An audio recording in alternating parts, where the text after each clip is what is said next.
স্বাগতম জনাইছো নিউজ আসামৰ অন্য এটা ভিডিঅ'লৈ। অৰুণোদয় 3.0 ওপৰত ভালেকেইটা গুৰুত্বপূৰ্ণ আপডেট আহিছে।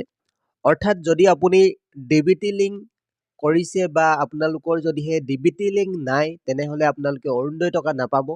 যদিহে আপোনালোকৰ ডিবিটি লিংক আছে, আধাৰ কাৰ্ডৰ লগত বেংক পাছবুকৰ যদিহে লিংক আছে, আপোনালোকে তেতিয়াহে এই 9,000 টকাটো লাভ কৰিব। তো কেনেকুৱা ধৰণে এই চেক কৰিব, অৰ্থাৎ ডিবিটি লিংক আছে নে নাই, আপোনাৰ একাউণ্টখনৰ লগত আধাৰ কাৰ্ডখন লিংক আছে নে নাই, কেনেকৈ চেক কৰিব।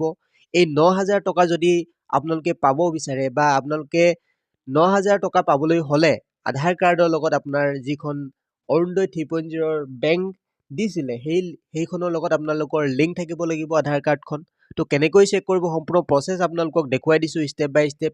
আপুনি যদি এইকেইদিনতে আধাৰ লিংক কৰিছিলে বেংকৰ পাছবুকৰ লগত বা ডিবিটি লিংক কৰিছিলে, তো কেনেকৈ চেক কৰিব যে আপোনাৰ বেংক পাছবুকখন ডিবিটি লিংক হ'ল। তো ষ্টেপ বাই ষ্টেপ প্ৰচেছসমূহ দেখুৱাই দিছোঁ। যদি আপুনি আমাৰ চেনেলত প্ৰথমবাৰৰ বাবে আহিছে তেনেহ'লে চেনেলটি ছাবস্ক্ৰাইব কৰি ল'ব আৰু কাষৰ বেল আইকনটো প্ৰেছ কৰিবলৈ নাপাহৰিব। আহক আজিৰ ভিডিঅ'টি আৰম্ভ কৰোঁ। পোনপ্ৰথমে আপোনালোকে ডিবিটি লিংক আছে নে নাই কেনেকুৱা ধৰণেনো চেক কৰিব, বা আপোনালোকে কিছুদিনৰ আগতে যদি ডিবিটি লিংক কৰিছিলে কেনেকৈ চেক কৰিব আপোনাৰ একাউণ্টখন বা আপোনাৰ আধাৰ কাৰ্ডৰ লগত বেংকৰ পাছবুকখন ডিবিটি লিংক আছে নে নাই। পোনপ্ৰথমে আমি চেক কৰি দেখুৱাইছোঁ আপোনালোকে ঘৰতে বহি আপোনাৰ বেংক পাছবুকখন ডিবিটি লিংক আছে নে নাই কেনেকুৱা ধৰণে চেক কৰিব। পোনপ্ৰথমে মোবাইলৰ বা লেপটপৰ, মোবাইলতো আপোনালোকে চেক কৰিব পাৰে ঘৰতে বহি এই ষ্টেপকেইটা ফ'ল' কৰি। assampro.org বুলি চাৰ্চ কৰিব ওপৰতে। চাৰ্চ কৰাৰ লগে লগে এই ৱেবছাইটৰ লিংক মই ডেছক্ৰিপশ্যনতো দি দিছোঁ, তাত ক্লিক কৰিব ডাইৰেক্ট সোমাব পাৰিব। assampro.org চাৰ্চ কৰাৰ লগে লগে ওপৰতে যিটো ৱেবছাইটৰ লিংক দেখিবলৈ পাইছে তাত ক্লিক কৰিব। আপোনালোকে ডিবিটি লিংক আছে নাই চেক কৰিব পাৰিব। ইয়াত ক্লিক কৰাৰ লগে লগে এই পেজখন যিহেতু মুকলি হ'ব, এই পেজখনত আপোনালোকে কি কৰিব, অলপ স্ক্ৰল কৰিব। ইয়াতে অৰুণোদয় 3.0 আছাম 2026 বুলি দেখিব, তাত ক্লিক কৰিব। তাত ক্লিক কৰাৰ লগে লগে আপোনালোকে মোবাইলৰ পেজখন এনেকুৱা ধৰণে বা লেপটপৰ পেজখন এনেকুৱা ধৰণে মুকলি হ'ব।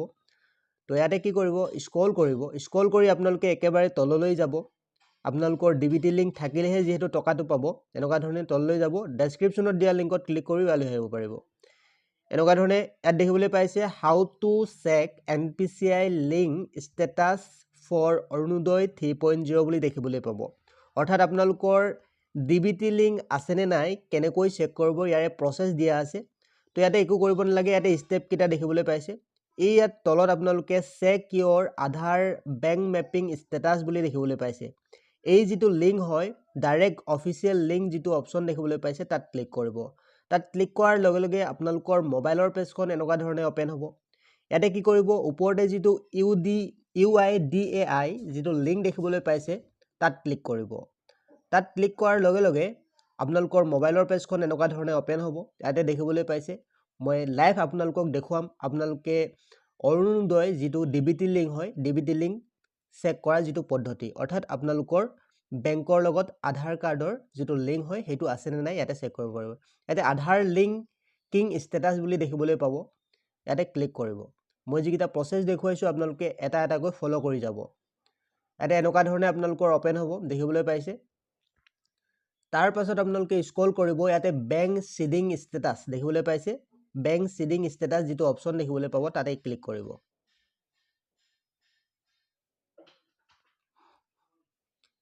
বেংক চিডিং ষ্টেটাছত ক্লিক কৰাৰ লগে লগে আপোনালোকৰ যিটো আধাৰ নাম্বাৰ হয় এইটো আধাৰ নাম্বাৰটো ইয়াতে দিব আৰু এণ্টাৰ কেপচা, অৰ্থাৎ এই কাষত যিটো কেপচা কোড আছে সেই কেপচা কোডটো ইয়াত বহাই দিব।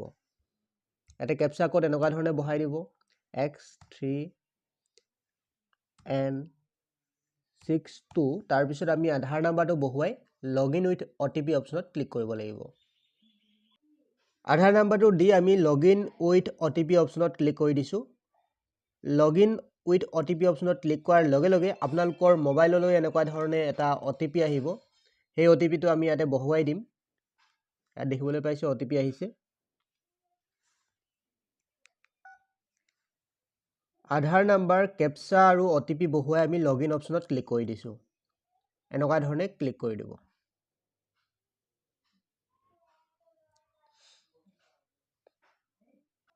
অলপ ৱেইট কৰাৰ পাছত এনেকুৱা ধৰণে আপোনালোকে দেখিবলৈ পাব।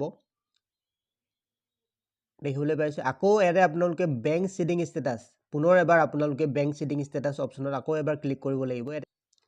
ইয়াতে দেখিবলৈ পাইছে তাত ক্লিক কৰি দিয়াৰ লগে লগে আপোনালোকৰ ওলাই আহিব আপোনালোকৰ কোনখন বেংক পাছবুক আপোনালোকৰ আধাৰ কাৰ্ডৰ লগত লিংক আছে অৰ্থাৎ এই আধাৰ কাৰ্ডৰ লগত বেংক পাছবুক লিংক থকা যিটো প্ৰক্ৰিয়া সেইটোকে ডিবিটি লিংক বুলি কোৱা হয় ইয়াতে দেখিবলৈ পাইছে আপোনাৰ আধাৰ নম্বৰৰ 4টা সংখ্যা লাষ্টৰ শেষত দিব এনেকুৱা ধৰণে তাৰপিছত ইউনিয়ন বেংক অফ ইণ্ডিয়া অৰ্থাৎ আপোনালোকৰ কোনখন পাছবুক লিংক আছে সেইটো দেখুৱাব দেখিবলৈ পাব কেতিয়া আপোনালোকে লিংক কৰিছে তাৰো আপডেট এনেকুৱা ধৰণে দেখিবলৈ পাব তো যদিহে আপোনালোকে অৰুণোদয় 3.0 ফৰ্ম ফিল আপ কৰোঁতে বেলেগ এখন পাছবুক দিছিলে তেনেহ'লে সেই পাছবুকখন আপোনালোকে ঘৰতে বহি সলনিও কৰিব পাৰে তো মই তাৰ প্ৰক্ৰিয়াটো দেখুৱাই দিছোঁ যদিহে আপোনালোকৰ এনেকুৱা ধৰণে এক্টিভ দেখুৱায় আধাৰ কাৰ্ডৰ লগত বেংকৰ পাছবুক যোনখন পাছবুক দিছিলে তো নো টেনশ্যন তেনেহ'লে কোনো ধৰণৰ আপোনালোকে টেনশ্যন ল'ব দৰকাৰ নাই আপোনালোকে 10 মাৰ্চত টকা পাব যদিহে আপোনালোকে ভাবিছে যে বা আপোনালোকৰ মনত আছে বা যিখন অৰুণোদয় 3.0 লগত বেলেগ এখন পাছবুক দিছিলে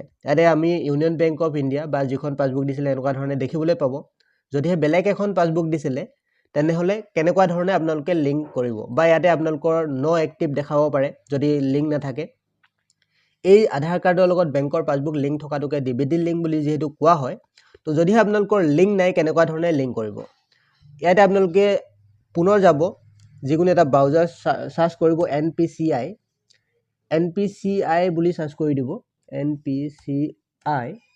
NPCI বুলি সাৰ্চ কৰাৰ লগে লগে এনেকুৱা ধৰণে এটা ৱেবছাইট দেখিবলৈ পাব ইয়াত সোমাব যদিহে লিংক নাই আপোনালোকে কৰিব লাগিব তো আপোনালোকে যেহেতু এনেকুৱা ধৰণে যদি দেখে কোনো প্ৰবলেম নাই লিংক থাকা যদি দেখে তো যদি লিংক নাই এই NPCI ৱেবছাইটত সোমাব ইয়াতে কাষ্টমাৰ অপচনত সিলেক্ট কৰিব তাৰপিছত ভাৰত আধাৰ সিডিং এনেবল যিটো অপচন দেখিবলৈ পাব তাত ক্লিক কৰিব তাত ক্লিক কৰাৰ লগে লগে অলপ সময় ৱেইট কৰিব এনেকুৱা ধৰণে ওপেন হ'ব এনেকুৱা ধৰণে ওপেন হোৱাৰ পিছত আধাৰ সিডিং ডিসিডিং বুলি এটা অপচন দেখিবলৈ পাব তাত ক্লিক কৰিব আৰু ইয়াতে আপোনাৰ আধাৰ নাম্বাৰটো দিব তাৰপিছত আপুনি ধৰক লিংক কৰিব বিচাৰে অৰ্থাৎ ডিবিটি যদি কৰিব বিচাৰে সিডিং অপচন দিব অৰ্থাৎ আপোনালোকে যদিহে যিখন পাছবুক আধাৰ কাৰ্ডৰ লগত লিংক আছে সেইখন ডিবিটি আনলিংক কৰিবলৈ আপোনালোকে ডিসিডিং যিটো অপচন তাত ক্লিক কৰিব ইয়াতে আমি যেহেতু লিংক কৰিব বিচাৰো সিডিং অপচনত ক্লিক কৰিব তাৰপিছত আপোনালোকৰ কোনখন বেংক পাছবুক অৰুণোদয়ৰ লগত দিছিলে তো সেই বেংক পাছবুকখনৰ নেম ইয়াতে সিলেক্ট কৰিব লাগিব তাৰপিছত যদিহে আপোনালোকৰ bank same bank to another bank অৰ্থাৎ বেলেগ বেংক এখন যেহেতু যদি দি পালে অৰুণোদয়ত তো ইয়াতে ক্লিক কৰিব ইয়াতে এনেকুৱা ধৰণে অপচন কেইটা দেখিবলৈ পাব যদিহে আপোনালোকৰ লিংকেই নাই তো ফ্ৰেছ সিডিং অপচনত ক্লিক কৰিব তাৰপিছত এনেকুৱা ধৰণে ডিবিটি লিংক কৰা হয় তাৰপিছত একাউণ্ট নাম্বাৰটো দিব তাৰপিছত আকৌ এবাৰ একাউণ্ট নাম্বাৰটো দিছ ইয়াতে আপোনালোকে টিক মাৰ্ক দিব টিক মাৰ্ক দিয়াৰ পাছত আপোনালোকে স্ক্ৰল কৰি এই যিটো কেপচা কোড হয় 74